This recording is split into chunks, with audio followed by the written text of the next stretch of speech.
All right, so let's dive into a movie that's really stuck with me over the years. Okay.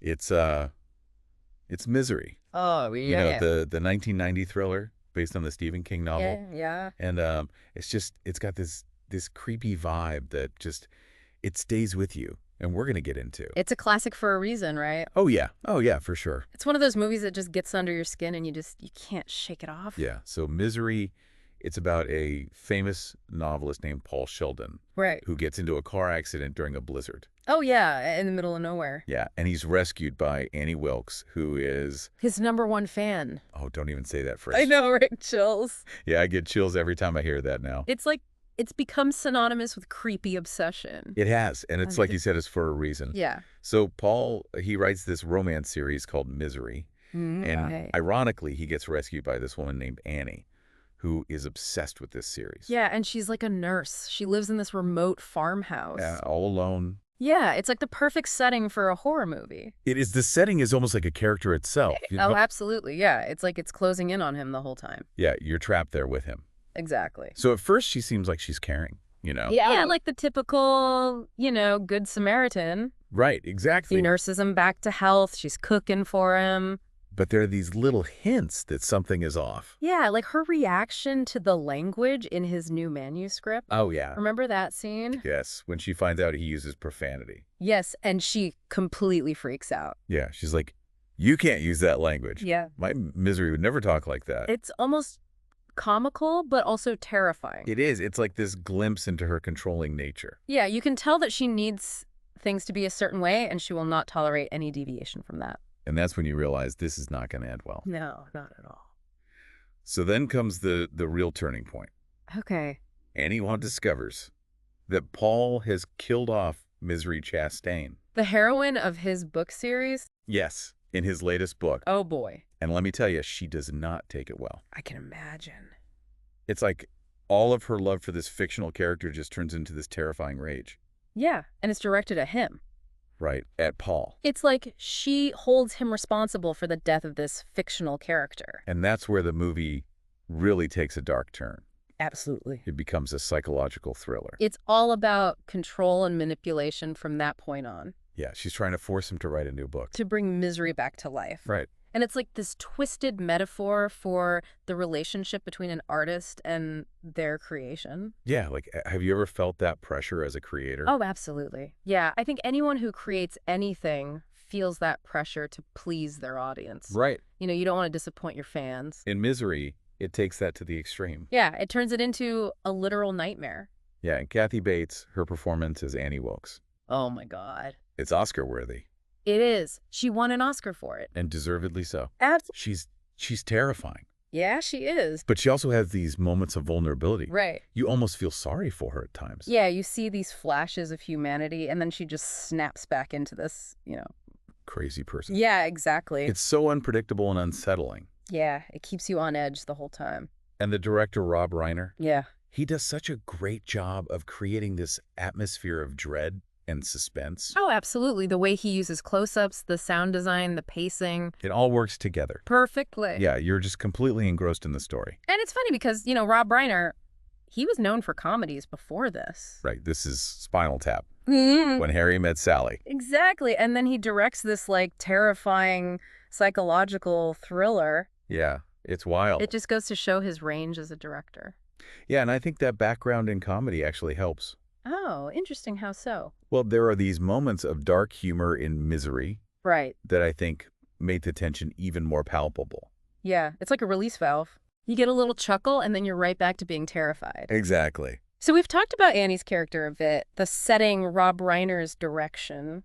But there's so much more to unpack here. Oh, yeah, we're just scratching the surface. Let's get into some of those details that make Misery so unforgettable. All right, let's do it. There's this interesting story behind the movie. Oh, yeah. It involves a real-life fan encounter Okay. that Stephen King had Oh, that actually kind of mirrors the plot of Misery. that's a little creepy. It is, right? Yeah, tell me more. So King, he was doing a book signing, Right. meeting fans and all that. Yeah. And this woman comes up to him, Okay. and she's absolutely convinced Okay. that she wrote one of his books. Oh, wow. Like, she actually believed it. That's a little unsettling. It is. It's like she had this delusional sense of ownership over his work. Oh, yeah, that's It scary. really shook King up. Yeah, I can imagine. And I think that experience, that glimpse into the dark side of fandom, that really inspired him to write Misery. Wow. So it's like it came from a real place. Yeah, it did. And it makes you think about that line between admiration and obsession. Right. How easily it can get blurred. Exactly. Especially nowadays with social media. Oh, yeah. It's like we have this constant access to the lives of these creators, Right. and it can create this illusion of intimacy. Like you actually know them. Yeah, and when that illusion is shattered, Yeah, the reaction can be pretty intense. that's true. You know, I've been thinking about Annie Wilkes Yeah. and Kathy Bates's performance. Oh, it's brilliant. It's just so unnerving. It is. It's not just the way she looks. Right. It's the way she moves. Yeah, her mannerisms. Yeah, and that voice. Oh, yeah, that sing-songy voice. It's so creepy. Yeah, and then there's that scene where Paul finds her scrapbook. Oh, yeah, with all the newspaper It's clippings. filled with all this stuff about her past. And you realize she's not just eccentric. No. She's dangerous. Yeah, like she's a legit psychopath. Yeah, that scene is chilling. It is. It gives you chills. And for Paul, it's a wake-up call. Right. He realizes he's in real trouble. He's not dealing with a harmless fan anymore. Yeah, his life is actually in danger. And from that point on, it becomes this desperate fight for survival. Right. Like there's that scene where he burns the manuscript. Oh, yeah, the new Misery book. Yeah, the one Annie's forcing him to write. And he just sets it on fire. Such a bold move. It is. So risky. It's like he's reclaiming his power as an artist.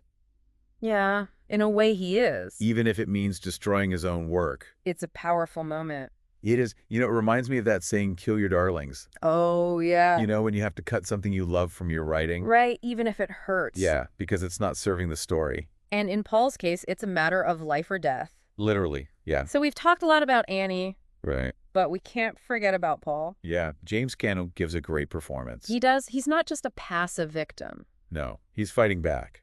Yeah, he's using his intelligence to try to outsmart Annie. And you're rooting for him the whole time. Oh, absolutely. You want him to escape. You want him to be okay. Yeah. It's interesting, though, What's that? how Misery plays with our expectations of a horror villain, Right. like Annie Wilkes. She's not some, masked killer. Right, she's just this ordinary-looking woman. And yet she's terrifying. Yeah, and I've read that some critics back then, Yeah. they were uncomfortable with a female villain. Yeah, they saw it as misogynistic. Right. But I think that's missing the point. Yeah. Misery isn't about demonizing women. No. It's about the dark side of human nature. Right. It just so happens that in this story, the villain is a woman. Exactly. And I think that makes it even more terrifying. Yeah, challenges our assumptions. Right, we're not used to seeing women as the aggressors. And, there's this whole other layer to Annie's character. Oh, yeah. What's that? Some critics have argued that she represents Okay. these societal anxieties about female power and rage. Oh, that's interesting. Yeah, it's like she's this woman who's been marginalized Okay. and ignored. Yeah. And her obsession with Paul and Misery Chastain, Yeah. it becomes this outlet for all that repressed anger. That's a fascinating interpretation. It adds a whole new dimension to the film. It does. It makes it more than just a thriller. Right. It's like a commentary on gender roles and societal expectations. And it's a testament to how well written the character is. Yeah, Annie Wilkes is such a complex villain. She is, and that's what makes her so memorable. All right, so we've delved into the characters, Yeah. the themes, the direction. Right. But what about those specific scenes? Oh, yeah. The moments that make Misery so unforgettable. The ones that stick with you? Yeah, for me, it's that scene Okay. where Paul escapes from his room. Right. And he finds Annie's special room. Oh, yeah, the one dedicated to her nursing career. Yeah, it's creepy. It is so creepy. All those galls and medical instruments. It's like a nightmare come to life. What about you? For me, it's that quiet moment after the hobbling Okay. when Paul is lying in bed in agony. Right. And Annie comes in Yeah. and starts singing that creepy lullaby. Oh, yeah. That scene is unsettling. It is, right? It's like she's trying to soothe him. Yeah. But her eyes are just so cold. Yeah, you can tell she's completely lost it. She's not even there. And that's what makes the scene so effective. Right. It's the psychological torture. Yeah, the manipulation, the gaslighting. It's chilling. And I've been thinking about the ending. Oh, yeah? You know how Paul escapes? Right. But he's still haunted by Annie? Yes, he sees her face everywhere. It's like he can never truly escape the trauma. Exactly, and it leaves you with this feeling of unease. Yeah, like the nightmare isn't really over. It's like a shadow hanging over him. Right, and it makes you think about the lasting effects of trauma. Yeah, how do you ever really recover from something like that? It's a question the film doesn't really answer. Right, but it makes you think. It does. You know, we've talked a lot about the darkness and misery, Yeah, the suspense, the violence. but there's also some dark humor in there, Oh, yeah, for sure. which I Yeah, think adds another layer to the film. absolutely. It gives you these moments of relief from the tension. Oh, it's like a breath of fresh air. Yeah, and it's a reminder that even in the darkest of situations, Yeah. there can still be humor. And that's something Stephen King does really well. He can make you laugh and scream at the same time. It's a gift. So let's talk about the legacy of misery. Oh, This film came out over 30 years ago, I know, it's crazy. but it's still considered a classic. Absolutely. How do you think that is? Well, I think it's the themes. Yeah, the fear of being trapped, The fear of the unknown. the power of obsession. Those are all universal fears. Right, they resonate with everyone. And then there's the performances. Oh yeah, Kathy Bates and James Callaghan are incredible. They really bring those characters to life. And I think Misery also tapped into this anxiety about celebrity culture and fandom. Which is even more relevant today. Absolutely, with social media and everything. It's like the film predicted the future. It's a reminder that even our favorite artists and creators, Yeah? they need their space. Right, we have to respect boundaries. And Misery, it teaches us that lesson, In a pretty terrifying way. but effective nonetheless. All right, so as we wrap up our deep dive into Misery, Yeah. I want to leave you with a question. Okay. How do you think Misery would be different Okay. if it were made today? Oh, that's interesting. Would Annie be a social media stalker? Would Paul be tweeting his escape plan? It's fun to think about. It is. So think about that. And listen what you think. Yeah, leave a comment below. And if you enjoyed this deep dive, Be sure to like and subscribe yeah, and hit that notification bell. for more movie discussions. We'll be back soon with another classic film. Until then, happy watching.